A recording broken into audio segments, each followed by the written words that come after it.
Good morning, students. How are you doing?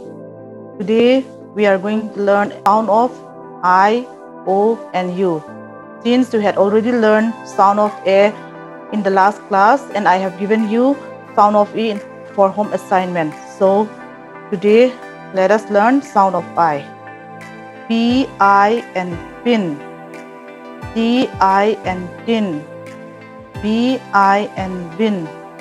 NIB, nib. ZIP, zip.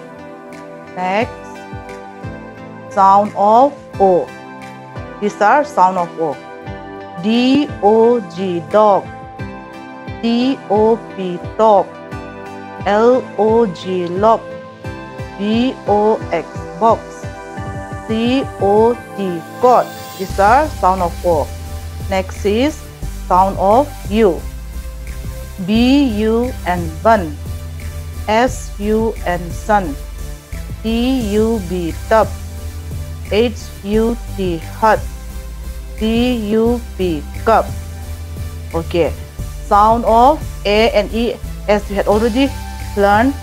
Now your assignment is to write sound of I, O, and U. This will be your assignment for writing and learning.